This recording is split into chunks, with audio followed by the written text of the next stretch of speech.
हम धन्यवाद करते हैं आज के दिन के लिए और इस सुंदर समय के लिए जो आप हमारे जीवन में लेकर आए। बहुत सारे लोग थे जो आज का दिन ही देख नहीं पाए। परमेश्वर, हम आपका धन्यवाद करते हैं। आपने हमें आज का दिन दिखाया। हमारा विश्वास है हम कल का दिन भी देखेंगे। पवित्र आत्मा मेरे शरीर पर, मेरी आत्मा पर, मेरे प्राण पर अपना कब्जा ले ले। पवित्र आत्मा आज का वचन मेरे लिए है। पवित्र आत्मा आज का वचन मैं सुनूंगा और सेम न रहूंगा। पवित्र आत्मा आज का वचन मेरी जिंदगी को बदलेगा, मेरे जीवन को बदलेगा, मेरे परिवार को बदलेगा। यीशु के नाम में मांगता हूं, आमीन।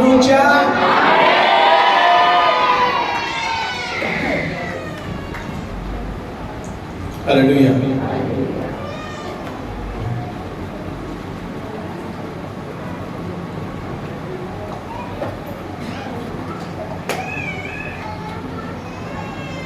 अपने पड़ोसी को आत्मिक काम करो।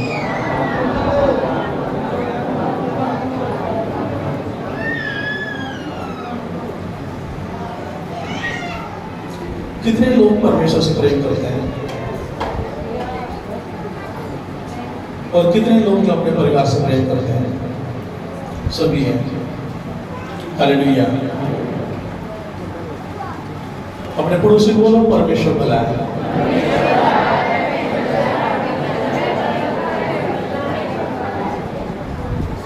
हालेलुया। मैं अपने गवाही बताना चाहता हूँ। सबसे पहले शुक्रवार की बात है और मुझे सवेरे सवेरे सर में दर्द होना शुरू हुआ। जब मैं प्रेयर रूम में से निकला, ऊपर गया, फैमिली में गया, तो मैं अपना सर पकड़े हुआ था और मेरी वाइफ बोले क्या हुआ? मैंने बोला कुछ नहीं। कर सर की पकड़ा हुआ था और वो शुरुआत हुई थी मेरे सर में दर्द की। धीरे धीरे धीरे मैंने बोला मुझे सर दर्द नहीं हो रहा है। कई बार जब हमारे जीवन में होता है, कुछ प्रॉब्लम होती है, तो हमें नेगेटिव बातें नहीं बोलनी होती हैं। यदि मैं बोलता हूँ कि मेरे सर में दर्द हो रहा है, बहुत तेज हो रहा है, तो तेज और बढ़ता ही है। तो मैंने बोला मेरे सर में दर्द नहीं हो रहा, ताकि मेरी पत्नी समझ जाए कि हाँ सर में दर्द हो रहा है, तभी सर पकड़ा हुआ। और वो सर दर्द इतना बढ़ गया कि रात तक बहुत ज्यादा हो गया और मैं घोषणाएं भी करता रहा। और फिर रात में मेडिसिन मंगानी पड़ी, मैडम से मेडिसिन ली मैंने। और मैं उस समय रात को, शुक्रवार की रात में परमेश्वर के हजूर में भी नहीं गया, मेडिसिन ली और मैं ऊपर ऐसे में सो गया। और जब मैं रात को उठ रहा था तो मुझे फिर भी दर्द था, भारीपन था, भयंकर दर्द था, बहुत ही भयंकर था। वो मेरे सहन से बाहर था, लेकिन इतना भी नहीं कि मैं सह न सकूं।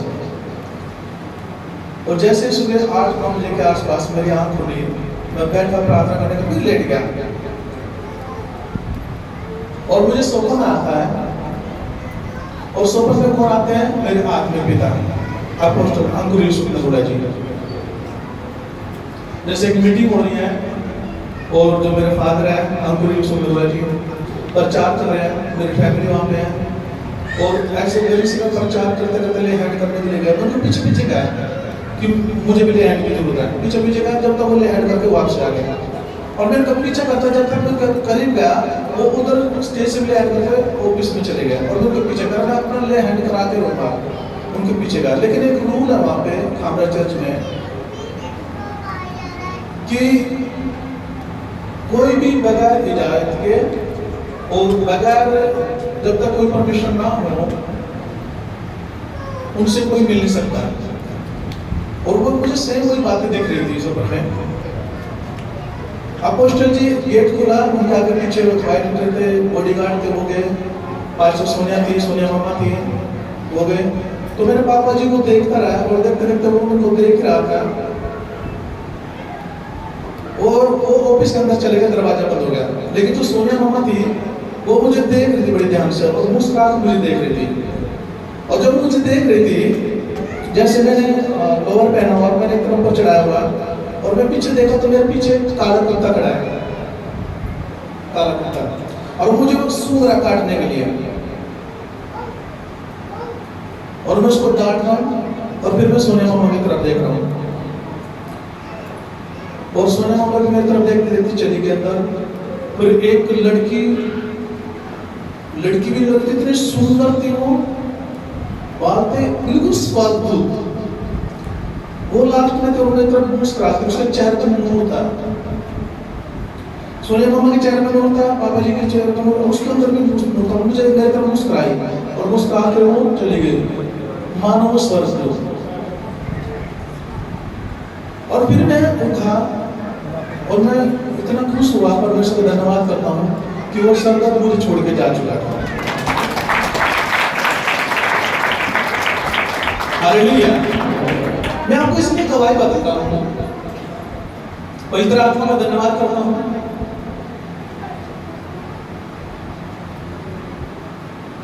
कि वो सारे बोल सकते हैं, इस बात को सोचते भी होंगे, भाई तो परमेश्वर का दास है कि जीवन में ऐसे क्यों होता।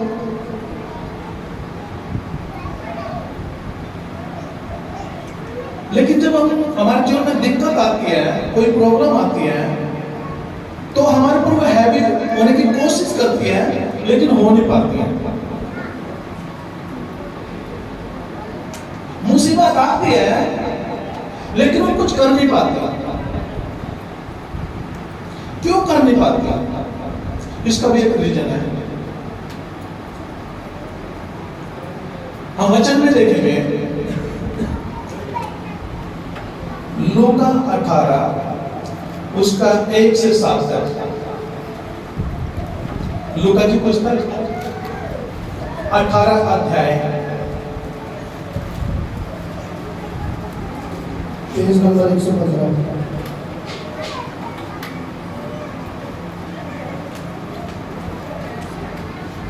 अधर्मी न्यायाधीश और विधवा का रिश्ता। सबको मिल गया?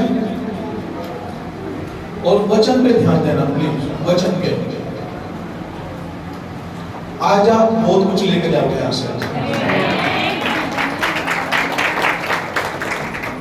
जो वचन पे ध्यान देते हैं उनके जीवन में वचन काम करता है।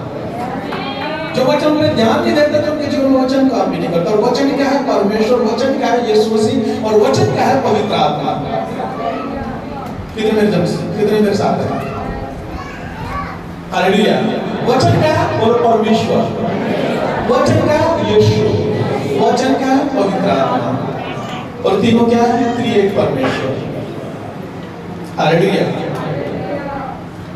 यहाँ पे लिखा फिर उसने इसके विषय में कि नित्य प्रार्थना करना और हिवाव ना छोड़ना चाहिए। यीशु मसीह यहाँ पर बोलता है कि लगातार प्रार्थना करनी है और हिवाव यानी हिम्मत नहीं छोड़ना चाहिए। क्या कहते हैं यहाँ पे यीशु मसीह? लगातार प्रार्थना करते रहो और हिम्मत, हालेलुया, और हारो मत। लगातार प्रार्थना में लगे रहो और हिम्मत मत हारो। हालेलुया। उनसे दृष्टांत कहा, किसी नगर में एक न्यायी रहता था जो ना परमेश्वर से डरता था और ना किसी मनुष्य की परवाह करता था। उसी नगर में एक विधवा भी रहती थी जो उसके पास आकर कहा करती थी, मेरा न्याय चुकाकर मुझे मुद्दई से बचा। कुछ समय तक तो वह न माना, परंतु अंत में मन में विचार कर कहा, यदि ना मैं परमेश्वर से डरता और न मनुष्य की परवाह करता हूं तो भी यह विधवा मुझे सताती रहती है, इसलिए मैं उसका न्याय चुकाऊंगा। कहीं ऐसा न हो कि घड़ी घड़ी आकर अंत को मेरी नाक में दम करे। प्रभु यीशु मसीह ने कहा, सुनो यह अधर्मी न्याय क्या कहता है। 5 वचन में लिखा है, इसलिए कि क्या परमेश्वर अपने चुने हुओं का न्याय न चुकाएगा, जो रात दिन उसकी दुहाई देते रहते हैं, क्या वह उनके विषय में देर करेगा। ये 7 वचन पे, हाँ 7 वचन पे ध्यान देना, ध्यान से जो बात मैं आपको बोलूं उसको अंडरलाइन करना, उसको पेन से निशान लगाना। यीशु मसीह क्या करा, इसलिए क्या परमेश्वर अपने चुने हुओं का न्याय न चुकाएगा, जो रात दिन लगा उस पे निशान। हालेलुया। यीशु क्या कर रहा है, इसलिए क्या परमेश्वर अपने चुने हुआ का न्याय न चुकाएगा, जो रात दिन उसकी दुहाई देते रहते हैं, क्या वह उनके विषय में देर करेगा। बोलो रात दिन। क्या है यहाँ पे रात दिन? शुरुआत में क्या आया कि नित्य हमेशा प्रार्थना करते रहो और हिम्मत ना छोड़ो, हिम्मत ना हारो। यीशु मसीह बात बोलता है, हमें लगातार क्या करनी पड़ेगी, प्रार्थना। और यहाँ पर एक शब्द आया जो बीच में 7 वचन में, रात दिन, जो परमेश्वर की दुहाई देते हैं, जो परमेश्वर से प्रार्थना करते रहते हैं। हालेलुया। लूका 12 उसका 37 और 38 वचन, लूका 12 37 38 ये दोनों वचन। यहां पे लिखा है, धन्य है वो दास जिन्हें स्वामी आकर जागते पाए। मैं तुमसे सच कहता हूं कि वह कमर बांधकर उन्हें भोजन करने को बिठाएगा और पास आकर उनकी सेवा करेगा। कौन है स्वामी? प्रभु यीशु मसीह। दास कौन है? जो उसकी सेवा करते हैं। हालेलुया। लिखा, धन्य है वे दास जिन्हें स्वामी आकर जागते पाए। मैं तुमसे सच कहता हूं कि वह कमर बांधकर उन्हें भोजन करने को बिठाएगा और पास आकर उनकी सेवा करेगा। यदि वह रात के दूसरे पहर, यहाँ पर अंडरलाइन करना, रात के, क्या शब्द आ रहा, रात के दूसरे पहर या तीसरे पहर में आकर उन्हें जागते पाए तो वे धन्य हैं। परमेश्वर वचन कर रहा है, जो रात को जागते हुए परमेश्वर को मिले तो परमेश्वर को क्या बोलेगा, वो लोग क्या है, धन्य हैं। हालेलुया। मरकुस 14 अध्याय उसका 34 और 38 वचन।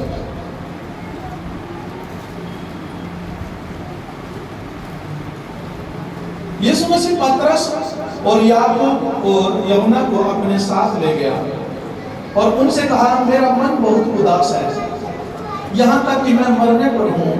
तुम यहाँ ठहरो और जागते रहो करके लाइन करना।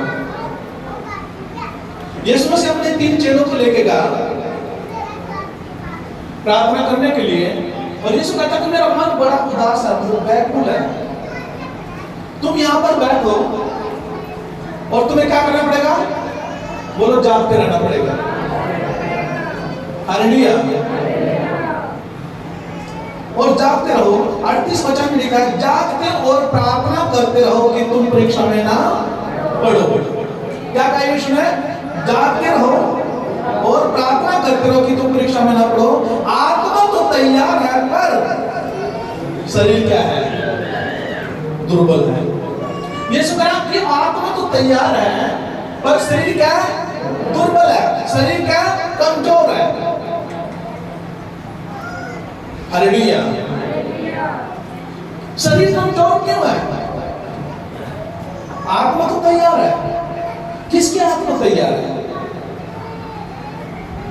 परमेश्वर का आत्मा तो तैयार है कि वो आपके जीवन में आए, आपके जीवन में काम करे, आपके जीवन से अपनी महिमा ले, आपको ऊंचे स्थान पे बिठाए, जो आपकी जरूरत है वो आपके जीवन में देखने पाए। लेकिन दुर्बल शरीर किसका है? मनुष्य का।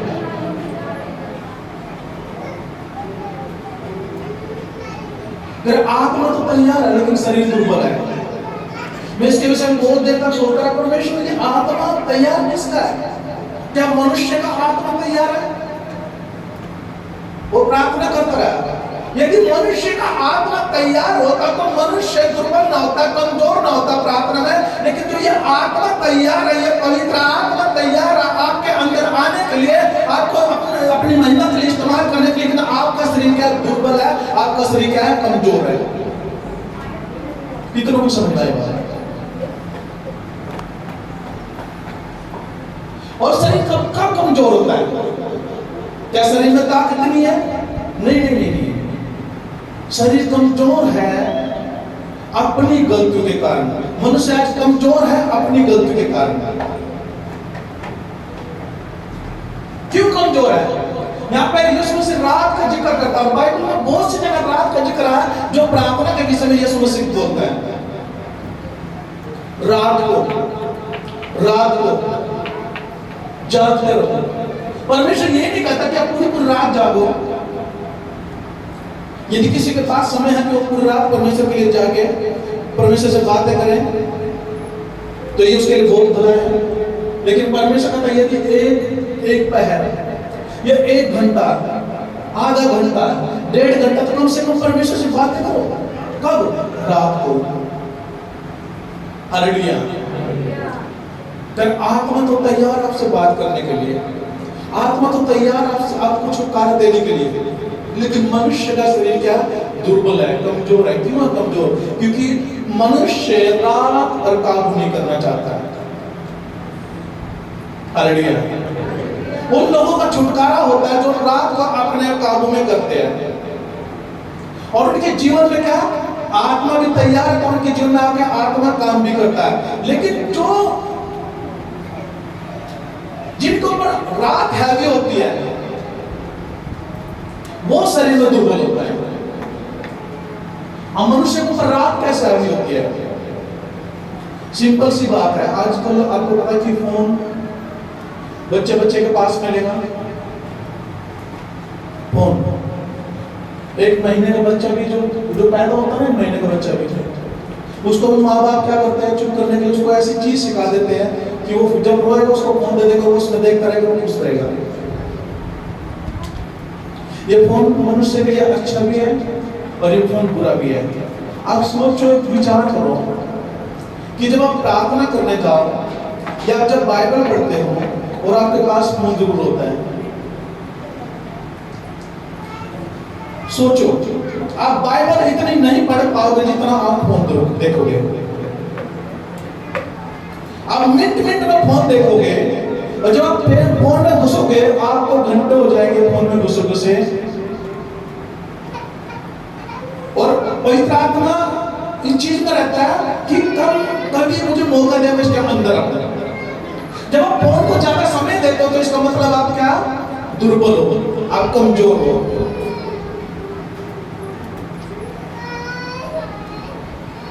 और इस बात को हर एक जानता है। जब आपके पास फोन अगर बाइबल होगा, आप सबसे ज्यादा समय फोन को दोगे।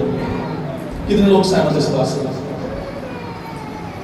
आप करके देखना, फोन रखना अपने पास में, और आपके पास होता भी होगा, आपके पास फोन भी होगा। सोचते हो आत्मा कहता कि चल बाइबल पढ़, प्रार्थना कर। लेकिन जब आप बाइबल पढ़ते हो, फोन आपके पास होता है, किसी का एक का फोन है, आप उसमें क्या करोगे? फोन उठाओगे, फिर धीरे धीरे क्या करोगे? यूट्यूब खोलोगे, यूट्यूब में जाओगे, या किसी का मैसेज है तो मैसेज व्हाट्सएप पे जाओगे, या और इंस्टाग्राम पे उसमें जाओगे। और फिर जब जाओगे शैतान आपको लंबा लेके जाएगा।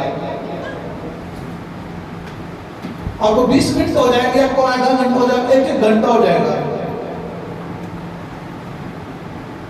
तब आप कमजोर हो। आत्मा तो तैयार है, परमेश्वर का आत्मा तो तैयार है। जब वो बाइबल लेके चले और फोन भी आपके साथ है, पवित्र आत्मा कहता है ये मेरे बारे में जानेगा, मैं इससे बातें करूंगा, ये मुझसे बातें करेगी, ये मुझसे बातें करेगा, मैं इससे बातें करूंगा। लेकिन समय किसको दे दिया? फोन को। और शैतान आजकल ज्यादातर फोन के द्वारा नाश को लेके जा रहा है, बच्चों को, जवान को, बुजुर्गों को भी, सबको। कितनों को समझ में आई बात है? कब दुर्बल होते आप? कब कमजोर होते आप? जब आप प्रार्थना में कमजोर होते हैं तब आप कमजोर होते हैं शरीर में भी। यीशु से एक बात होता कि नित्य हर समय क्या करनी है तुम्हें? प्रार्थना करनी है। प्रार्थना करते रहना और हिम्मत ना छोड़ना, हिम्मत मत हारना। जितनी मर्जी प्रॉब्लम आ जाए हिम्मत मत हारना। मैंने जो शुरुआत कर दी गवाही से, मैं परमेश्वर का धन्यवाद करता हूँ, पवित्र आत्मा का धन्यवाद करता हूँ। वो मुसीबत आई तो थी लेकिन मुझ पर हैवी नहीं हो पाई। क्यों? रात की प्रार्थना। Hallelujah, hallelujah. ये किसका फल था? रात की प्रार्थना का। कुछ भी हो सकता था। सुनो, हम प्रार्थना क्यों करते हैं? वो सारे लोग क्या करते हैं जब प्रार्थना करते हैं? वो अपनी चंगाई के लिए प्रार्थना करते हैं। करते कि नहीं करते हैं? एक व्यक्ति बीमार हो गया, वो क्या करेगा? प्रार्थना करेगा कि प्रभु मुझ पर दया कर, मुझे चंगा कर दे, मुझे चंगा कर दे। यीशु मुझ पर दया कर, मैं बीमार हूं, मुझ पर दया कर, मुझे चंगा कर दे। और यीशु पर से देखता है, क्या कहता है? क्या हुआ इसको? ये पवित्र शास्त्र नहीं पढ़ता, ये पवित्र शास्त्र नहीं पढ़ती, इसलिए गिड़गिड़ा आके क्या कर रहे? प्रार्थना कर रहे, प्रार्थना कर रहे हैं। जबकि यीशु मसीह ने आपको तो 2000 कुछ साल पहले चंगा कर दिया है, चंगा कर दिया है। आपने चंगाई को अपने शब्दों के द्वारा लेना यीशु के नाम में। हालेलुया। वो करने तो चंगा कर दिया।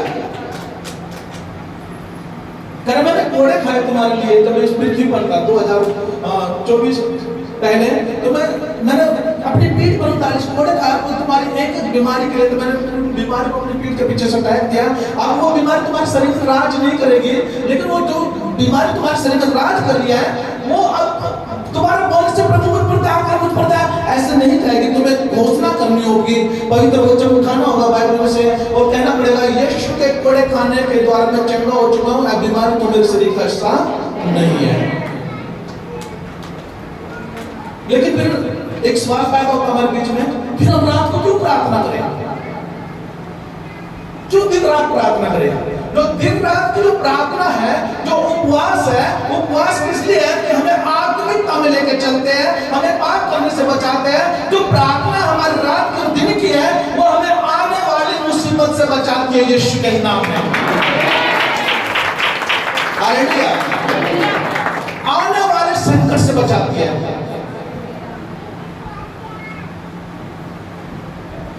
जो रात को नहीं जागते हैं वो मुसीबत में जाते हैं, वो दिक्कतों में जाते हैं। इसलिए परमेश्वर कहता है कि रात को क्या करो? प्रार्थना करो। कर धन्य है वो दास जो रात को जागता है। जागते हो क्या करता है? परमेश्वर से बातें करता है, प्रार्थना करता है। हालेलुया। जो रात को सोते हैं, हमेशा याद रखना, जो रात को प्रार्थना नहीं करते वो हमेशा सोपन में जाएंगे, सोपन में, और बुरे बुरे सपन आएगा। रात को उनके जीवन में क्या करेगा? डेविल सपन के द्वारा अटैक करेगा और रात को सपन में अटैक करेगा। और जब वो सवेरे उठेंगे उनकी आंखों में वही जो रात को अटैक हुआ सपन में उनके जीवन में हकीकत में मिलता है। कितने लोग समझते हैं? हालेलुया।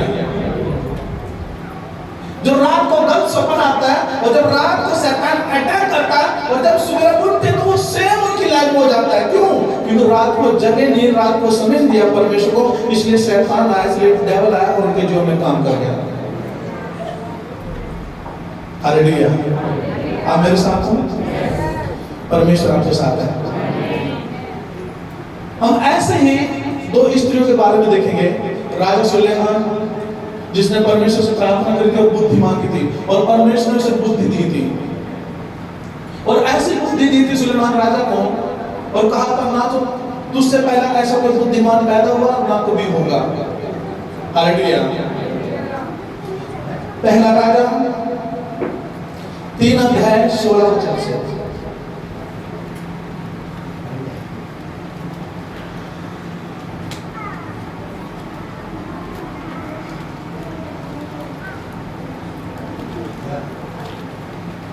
यहाँ पे लिखा है, उस समय 2 वेश्याएं राजा के पास आकर उसके सम्मुख खड़ी हुई।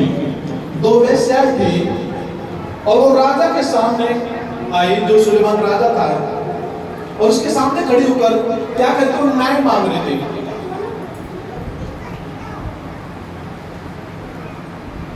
आप पढ़ेंगे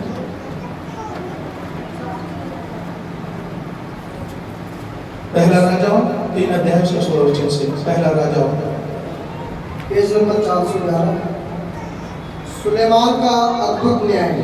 हाँ।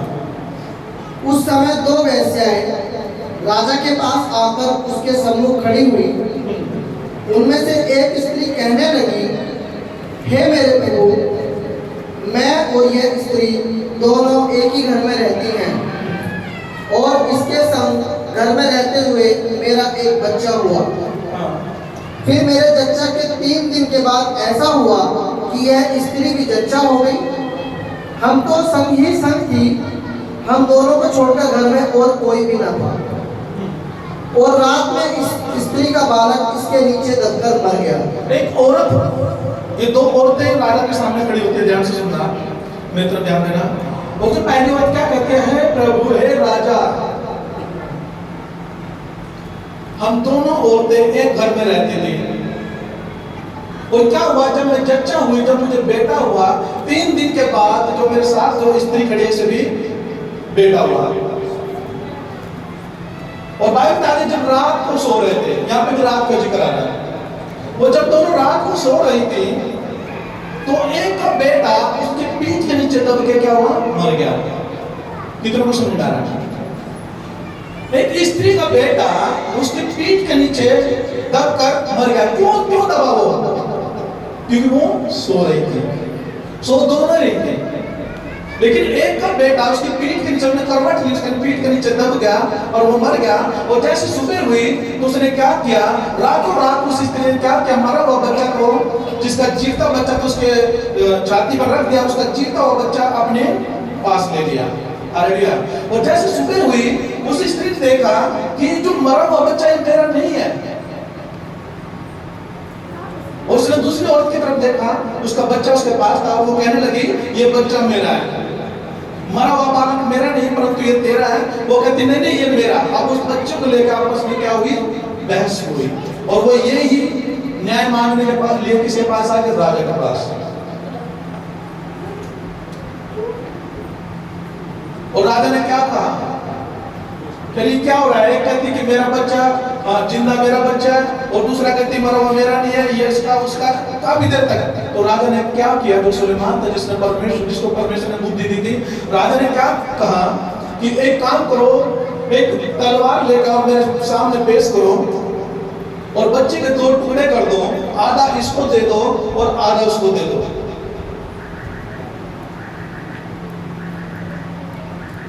और जिसका वो बच्चा था वो क्या कहती है, नहीं मेरे प्रभु, बच्चे को जीवता रहने दो और इसी को दे दो। हालेलुया। बच्चे को कुछ हानि मत पहुंचाओ, ये बच्चे को जीवता रहने दो और इस औरत को दे दो। लेकिन औरत क्या कहती, ना ना ना ना, करा ये बच्चा 2 टुकड़े किया जाए, ना तो ये इसका हो और ना ये मेरा हो। और राजा को समझ में आ गया,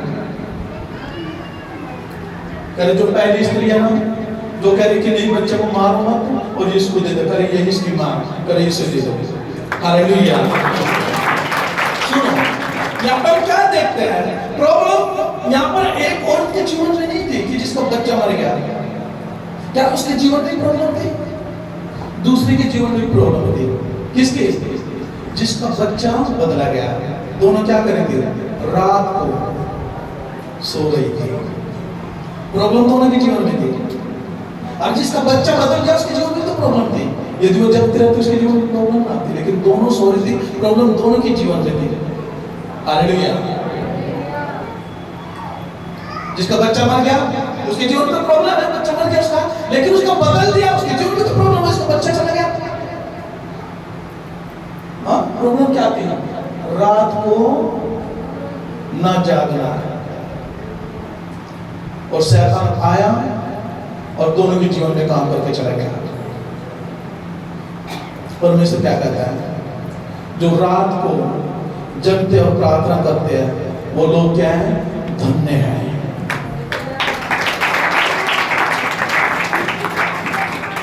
हालेलुया। यदि वो जगते रहते तो उस आने वाली मुसीबत से बचते।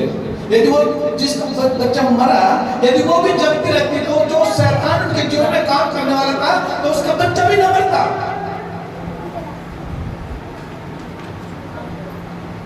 हमारी प्रार्थना हमें आने वाली मुसीबत से बचाती। जो शैतान तैयार रहता कि मैं तेरे जीवन में नई चाल चलूंगा, नया हथियार लेकर आऊंगा, इन्हें इस तरीके से नाश करूंगा, इन्हें ऐसे गिराऊंगा। लेकिन जब आप प्रार्थना करते हो, रात और दिन प्रार्थना करते हो, शैतान आपके जीवन में कभी भी कामयाब नहीं होता। हालेलुया। वो कामयाब नहीं होता। तो इसके क्या करना? रात को काबू करना है, ना कि रात आपको काबू करे। क्या करना है? अपने पड़ोसी को बोलो रात को काबू करो। रात को अपने वश में कर लो। जब रात को आप अपने वश में कर लोगे तो शैतान आपके जीवन में काम नहीं कर पाएगा। वो योजना तो बनाएगा लेकिन उसकी योजना हर दिन नाकाम होगी यीशु के नाम में। हालेलुया। जो रात पर काबू नहीं पाते तो रात पर काबू पाते हैं।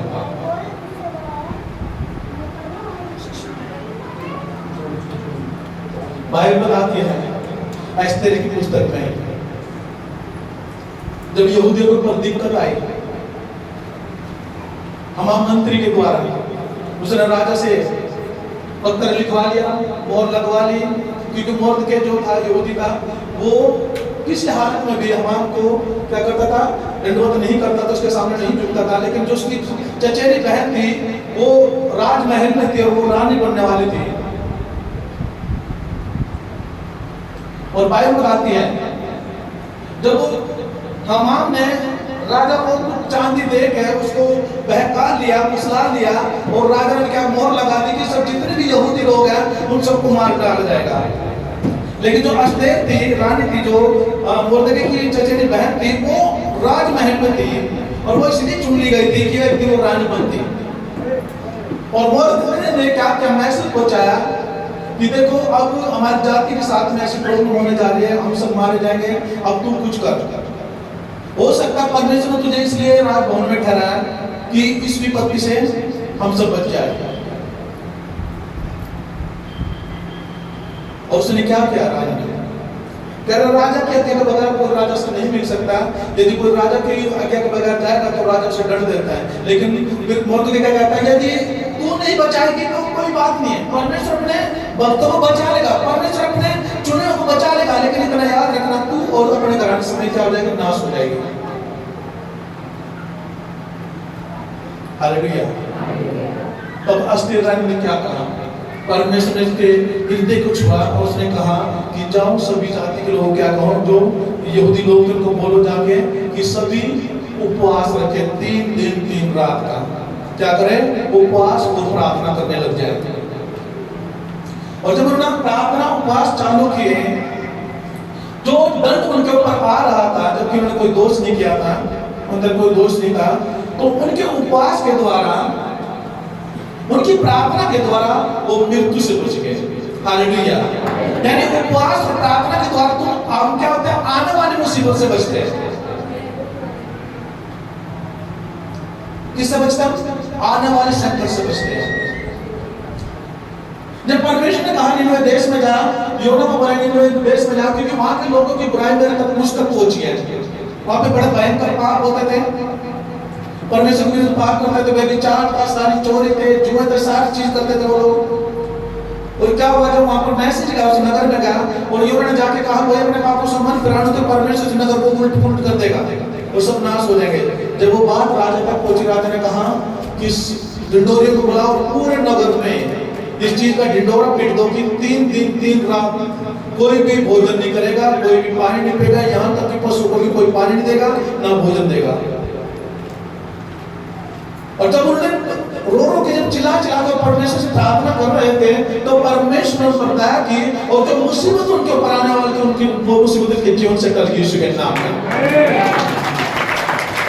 यानी आपकी प्रार्थना, आपका उपवास आने वाली प्रॉब्लम से क्या करते हैं? बचाते हैं। और आपकी घोषणा जो आपके जीवन में आ चुकी बीमारी, उस बीमारी से क्या करते हैं, छुटकारा देते हैं। आपकी घोषणा, बीमार व्यक्ति हमेशा घोषणाओं से बचेगा। यदि कहेगा यीशु तेरे कोड़े खाने से मैं चंगा हो चुका हूं, प्रभु ने तेरे कोड़े खाने के लिए धन्यवाद देता हूं, तो वो चंगा हो चुका है। प्रभु बोलेगा यीशु हाँ तूने सही बोला, मैंने तेरे लिए कोड़े खाए इसलिए तू चंगा हो चुका है।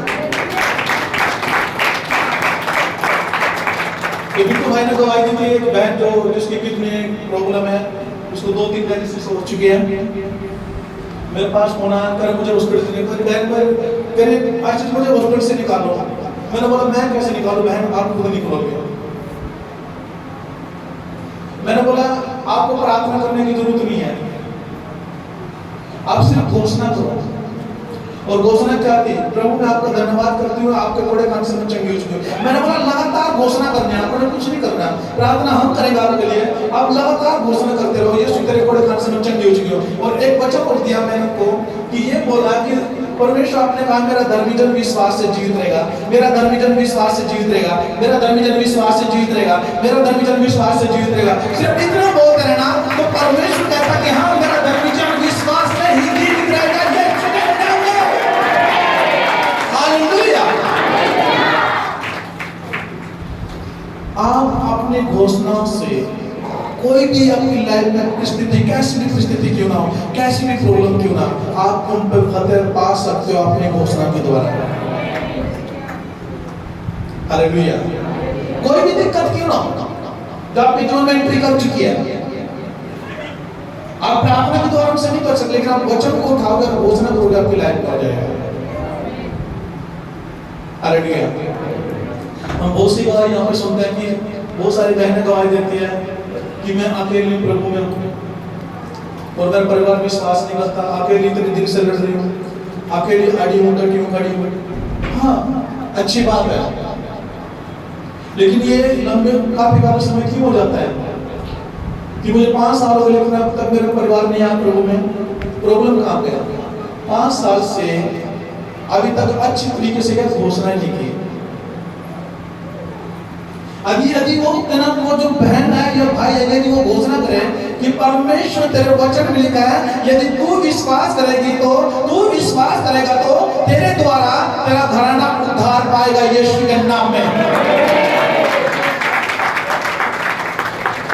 तो आपको कहीं भी साल नहीं लगेंगे, आप कुछ ही दिनों में अपने परिवार के यीशु के सामने घुटने टेक तो देखोगे यीशु के नाम में। लेकिन घोषणा ही नहीं करता। लग जाओ घोषणा करने जिसका परिवार प्रभु में नहीं है, क्योंकि परमेश्वर ने अपने नाम से ज्यादा अपने वचन को महत्व दिया और जो उसके मुख से वचन निकला परमेश्वर से पूरा करता है, लेकिन मनुष्य उसके वचन को इस्तेमाल नहीं करता है। क्या समझे आप? एक विश्वासी उसके वचन को इस्तेमाल नहीं करता है। जब वचन कहता है कि परमेश्वर ने अपने नाम से ज्यादा प्रेम किस तरह का, अपने मुख से निकले हुए वचन से प्रेम रखा है। और वचन भी लिखा है और जिस प्रकार से वर्षा हो रही आकाश से गिरते हैं वो वहां जो ही लौट जाते हैं, वरन भूमि पर पड़कर उपज उग जाते हैं, जिससे बोने वाले को बीज और खाने वाले को रोटी मिलती है। परमेश्वर ने कहा उसी प्रकार से मेरा वचन होगा जो मेरे मुख से निकलता है वो बैठा तो मेरे पास में बैठेगा परंतु मेरी इच्छा को पूरी करेगा, और जिस कार्य के लिए मैंने उसे भेजा उसे वो सफल करेगा यीशु के नाम में। हालेलुया। करेक्ट। जो परमेश्वर के मुख से जो वचन निकल गया ना वो खाली वापस नहीं आएगा, वो काम करेगा, लेकिन आप वचन की घोषणा कम करते हो। आज से आप घोषणा शुरू करो। अरे आपका परिवार क्या, आपके पड़ोसी आपके रिश्तेदार को बदलते हुए देखेंगे यीशु के नाम में, आप उनको बदलता हुआ देखोगे। लेकिन घोषणा कौन है? प्रार्थना भले ज्यादा हो आपके, लेकिन घोषणा है। प्रार्थना इसलिए है, दोनों में मैंने अंतर बता दिया। उपवास और प्रार्थना किस लिए? उपवास आपको आत्मिकता में लेके जाती है। उपवास क्या करती है? आत्मिकता में लेके जाती है, आपको पाप करने से, बुरे काम करने से बचाती है। जैसे एक भाई ने गवाही दी थी अभी, जब मैं उपवास में रहता था तो मैं ठीक रहता, लेकिन जब मैं उपवास होता था तो मेरे बीड़ी की तलब लगती थी और पी भी लेता था। यानी जब तक उपवास में था उसको कोई प्रॉब्लम नहीं थी, वो पाप की ओर नहीं गया, बुराई की ओर नहीं गया। हालेलुया। यानी उपवास हमें बुरे काम करने से क्या करती है? रोकती है। और हमें हमारा आत्मिकता का लेवल बढ़ाता है उपवास। लेकिन जो प्रार्थना है वो हमें आने वाली मुसीबत से बचाती है। और जो घोषणा है वचन से द्वारा जब घोषणा करते हैं, यदि किसी के जीवन में बीमारी आ चुकी है, दिक्कत आ चुकी है, तो वो घोषणा उसे उस दिक्कत से बाहर निकालती है। कितनों को समझ में आया? हालेलुया। आप देखो ये परमेश्वर का जो मेरे मुख से जो वचन निकलता कभी बैक वापस नहीं लौटेगा, वो पूरा काम करेगा। कर जैसे वर्षा और हिम आकाश से गिरते हैं और जब वो पृथ्वी पर पड़ते वापस नहीं जाते हैं। जाते हैं क्या? और जब बारिश होती है वापस जाती है क्या? बर्फ पड़ती है वापस जाती है क्या? परमेश्वर का वैसे ही मेरा वचन भी होगा जो मेरे मुख से निकलता है, कर वो बैठ कर मेरे पास आएगा, परंतु मेरी इच्छा को पूरी करेगा और जिस काम के लिए मैंने उसे भेज दिया उसको सफल करेगा। हालेलुया। उसका वचन क्या है? यीशु मसीह। और जिस काम के लिए परमेश्वर ने यीशु मसीह को संसार में भेजा, उसने वो काम पूरा किया। वो कौन सा काम था? जब आप बीमार थे उसने आपके लिए 39 कोड़े खाए, वो काम पूरा किया। जब आप क्लेश में थे उसने कहा मैं तुम्हें शांति दे रहा हूं, आपके जीवन में शांति आएगी। Hallelujah, hallelujah. उसने सब कुछ पूरा कर दिया। अब आपने लेना अपनी घोषणा के द्वारा। किस पे काबू पाना है? बोलो रात पे। जब रात होती है तो आपको फोन याद आता है, आप फोन चालू करते हो। जब फोन चालू करते हैं शैतान भी कह रहा है ठीक है ये सही हथियार उठाया जो मेरा है, कर मैं तुझे लंबा लेकर चलूंगा इसमें, यूट्यूब पे, फेसबुक पे, व्हाट्सएप पे, इंस्टाग्राम पे, वो लंबा लेकर निकलता है, कह रहा तेरा समय मैं खा जाऊंगा। तो फिर बैठ किस टाइम थे वो किस टाइम रहे, कब छूटेगा फोन? जब नींद आ जाएगी। चलो अब तो सोते, उस समय तो नींद भी नहीं आएगी। जब फोन आपको नींद भी आता है, आपने देखा होगा अपनी लाइफ से, जब आपके हाथ में फोन होगा आप देखना आपको नींद भी नहीं आएगी, शैतान आने देगा। लेकिन जब आपके हाथ में बाइबल होगी, आप एक वचन पढ़ोगे दूसरे वचन में आपको नींद आ जाएगी। होता कि नहीं ऐसे? बाइबल खुली, एक वचन पढ़ा, कभी लंबी की बाइबल शुरू। हालेलुया। प्रार्थना करने से पहले, बाइबल पढ़ने से पहले एक वचन हमेशा इस्तेमाल करना। मैं सिर्फ बताता हूं, उस पर याद रखना। रोमियो 8 उसका 26 से शुरू करना। उस वचन को जरूर बोलना अपने मुंह से, क्योंकि जब आप उस वचन को बोलते हो तो पवित्र आत्मा की मदद मांगते हो और पवित्र आत्मा आपकी सहायता करता है आपको प्रार्थना करने ले जाने के लिए। वहां पे लिखा इस रीति से आत्मा भी हमारी दुर्बलता में सहायता करता है, क्योंकि हम नहीं जानते क्या समझ आया। इस रीति से आत्मा भी हमारी दुर्बलता में, दुर्बलता समझ आया ना?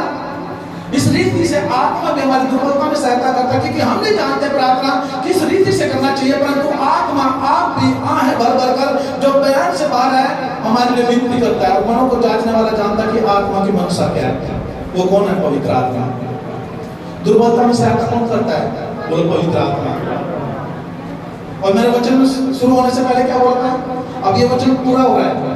मैंने बोला था कि दुर्बल कौन है? आपका शरीर। आत्मा कौन तैयार कौन है? किसकी आत्मा? परमेश्वर का आत्मा। यहाँ पे इस वचन में आके वो वचन पूरा हो जाता है कि शरीर तो मनुष्य का दुर्बल है, लेकिन आत्मा जो तैयार है वो परमेश्वर का पवित्र आत्मा है जो आपको दुर्बलता में सहायता करने के लिए खड़ा हुआ है। हालेलुया। कितने लोग मेरे साथ हैं? तो पवित्र आत्मा का धन्यवाद करता हूं।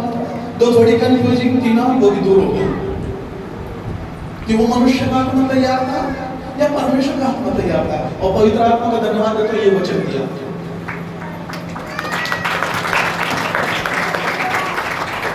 इस रीति से आत्मा भी हमारी दुर्बलता में सहायता करता है, क्योंकि हम नहीं जानते कि प्रार्थना किस रीति से करना चाहिए, परंतु आत्मा आप भी आहें भर भर कर जो बयान से बाहर है हमारे लिए विनती करता है। और मनों को जांचने वाला जानता है कि आत्मा की मनसा क्या है, परंतु पवित्र लोगों के लिए परमेश्वर की इच्छा के अनुसार विनती करता है। कौन सा है? पवित्र आत्मा। कब करता है? आपकी दुर्बलता में। वो हमेशा कर रहा था जब आप कमजोर होगा आपके साथ में कि मुझको पुकार, मेरी हुजूर में बैठ, मैं तेरे अंदर आऊंगा, तेरे जीवन में काम करूंगा, मैं तुझे छुटकारा दूंगा, तुझे पवित्रता में लेके जाऊंगा, तेरे जीवन में जो संकट से दूर करूंगा यीशु के नाम में। हालेलुया। क्या समझे आप? कौन मदद करता है? पवित्र आत्मा। अपने पड़ोसी को बोलो कि मेरी दुर्बलता में, आपकी दुर्बलता में पवित्र आत्मा मदद करता है।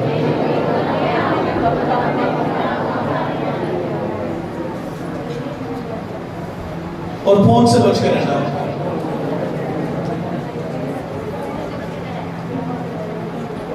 हालेलुया।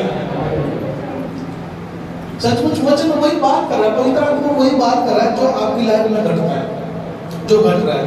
ऐसा है कि नहीं है? हाँ, फोन को ज्यादा समय देना, बाइबल को कम समय देना, फोन को ज्यादा समय देना, प्रार्थना को कम समय देना, ऐसा होता नहीं होता है। और जब ये आपकी लाइफ में होता है, इसका मतलब क्या है? कि रात ने आपको अपने काबू में कर लिया, यानी कि शैतान ने आपको अपने काबू में कर लिया, और उस समय शैतान आपकी लाइफ में काम करता है। उन दो औरतों के बारे में, दोनों औरत क्या थी? जच्चा थी, दोनों को बच्चे थे, दोनों को बेटे थे, लेकिन क्या हुआ? रात को लापरवाह होकर सो गई और एक की पीठ के नीचे उसका बेटा दब गया और मर गया। अब दिक्कत उसके बेटे के लिए थी, उसका बेटा मर गया, लेकिन दिक्कत दूसरी के लिए बन गई क्योंकि वो भी सो रही थी। उसने ये नहीं पता कि यार, उसको ये पता नहीं लगा कि मेरा बेटा बदल लिया गया, वो भी सो रही थी गहरी नींद में। यदि वो नहीं सोती तो उसको उसका बच्चा नहीं बदला जाता है। हालेलुया। तो प्रॉब्लम एक के लिए नहीं है। ये जब रात को सोते हो तो प्रॉब्लम सबके लिए है। ये जब रात को, जब हमेशा देखना, जब रात को परमेश्वर को समय देकर जब सोएगा उसे हमेशा अच्छे सपने आएंगे, अच्छे सपने आएंगे, उसे फल वाले सपने दिखेंगे। लेकिन जो रात को प्रार्थना करके नहीं सोएगा हमेशा उसे नेगेटिव सपने दिखेंगे, और जो नेगेटिव उसके सपने में होते हैं वो हकीकत में नेगेटिव होता है उसके जीवन में।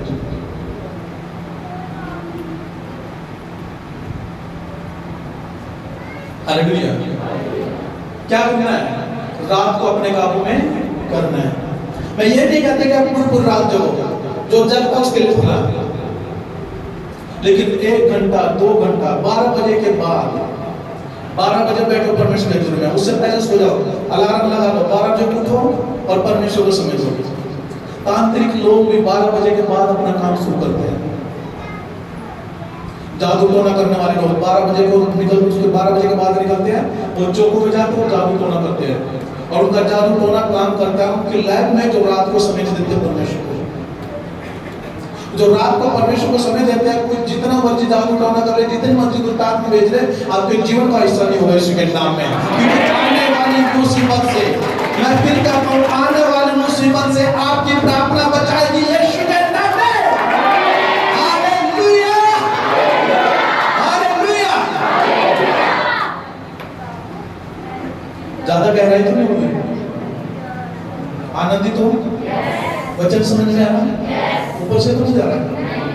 हालेलुया। क्या करना है? रात को अपने काबू में करना है, और दुर्बलता से बाहर निकलना, कमजोर से बाहर निकलना। परमेश्वर का वचन नहीं कह रहा कि आप शरीर में कमजोर होते हो, और मैं बैठ नहीं सकता, बैठ नहीं सकती, मैं प्रार्थना नहीं कर सकते, ना ना ना, वो कमजोरी बता रहा है अपने शरीर का विलास है।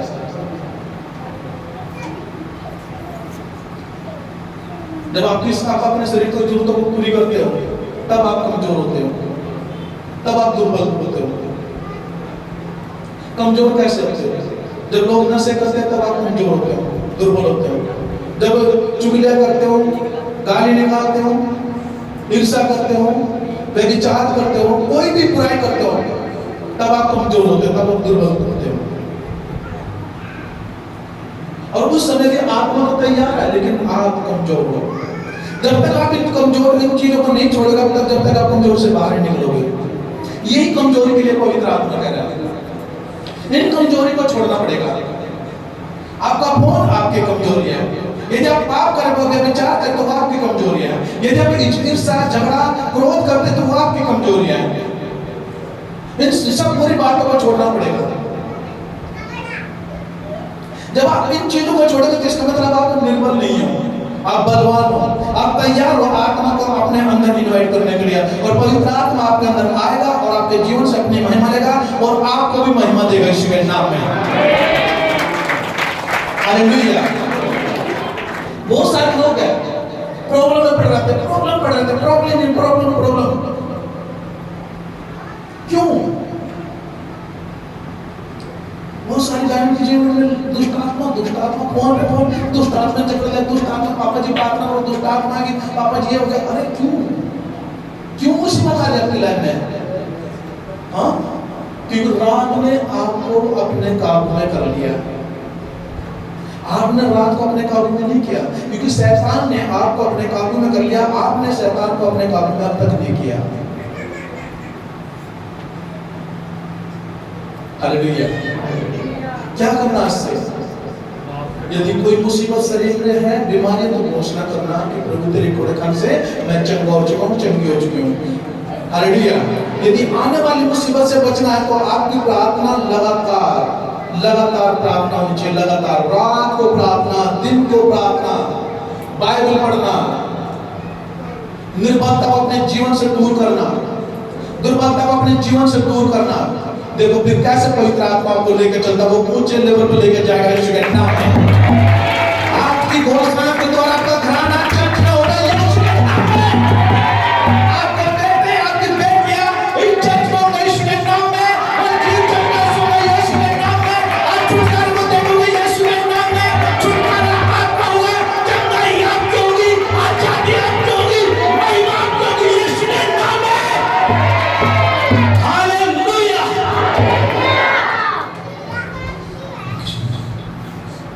पवित्र आत्मा के साथ है। हालेलुया। अपने पड़ोसी को बोलो, आपके आत्मिक कान हमेशा खुले रहे। ये मैं इसलिए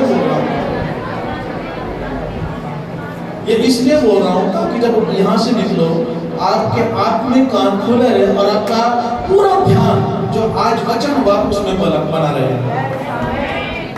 इसलिए आपके आत्मिक कान हमेशा खुले रहे। आमीन। आप बड़ी गवाही के साथ हो इसमें।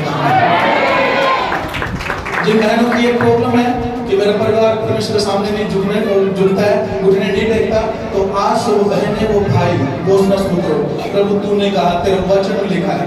जब हम बोलते हैं परमेश्वर तेरा वादा, तेरा वचन में लिखा है, तूने कहा यदि तू विश्वास करेगा, तू विश्वास करेगी, तो तेरे द्वारा जो आज घराना जो परमेश्वर की ओर नहीं मुंह फेरता, जो परमेश्वर की बुराई करता है, जो मजाक उड़ाता है, तेरा पूरा घराना बचेगा यीशु के नाम में। हालेलुया। तुम अपनी घोषणाओं का फल हो। अपने पड़ोसी को बोलो, अपनी घोषणाओं का फल हो।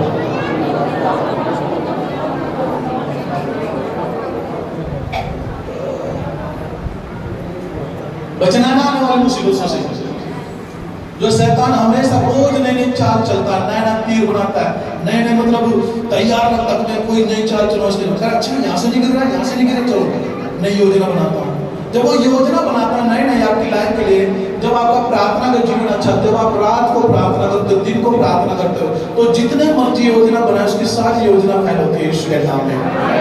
तो आपकी लाइफ में कभी कामयाब नहीं होगी यीशु के नाम में। आप जीवन से बढ़कर हो यीशु के नाम में।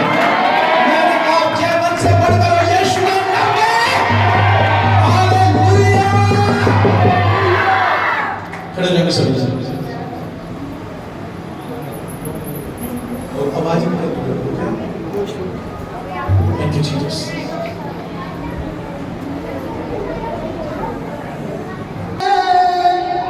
तू ही मेरी पनाह,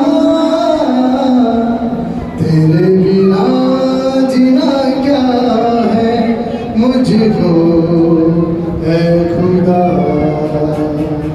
तेरे बिना जीना। सभी हाथ में हो रहे हैं। हाँ,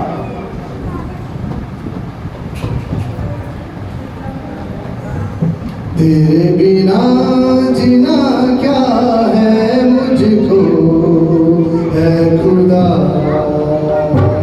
तेरे बिना जीना क्या है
तू ही मेरी सिफर है, तू ही मेरी पनाह। तू ही मेरी सिफर है, तू ही मेरी पनाह। तू ही मेरी सिफर है, तू ही मेरी पनाह। तू ही मेरी सिफर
नेम ऑफ जीसस।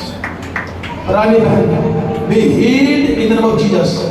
तुम्हारी किडनी चंगी हो यीशु के नाम में। छुटकारे घोषणा करते हैं यीशु के नाम में। पवित्र आत्मा की सामर्थ को घोषित करते हैं यीशु के नाम में। Be healed in the name of Jesus. Rani बहन, थोड़ा कैमरा पूरा करने के ऊपर, फोन इनका पूरा करो। ये जो भाई है, फोन पूरा, इनका पूरा चेहरा दिखाओ।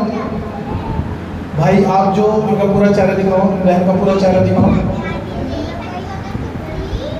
इनका चेहरा पूरा दिखाओ। B healed in the name of Jesus. मेरे आत्मिक फादर ने कहा, जाओ तुम रोगियों को चंगा करोगे, रोगियों को चंगा करोगे, देख लेना जाके यीशु के नाम में। पूरा पूरा कैमरा करो उनके ऊपर, उनके फेस पे कैमरा करो। मुंह दिखाओ इनका,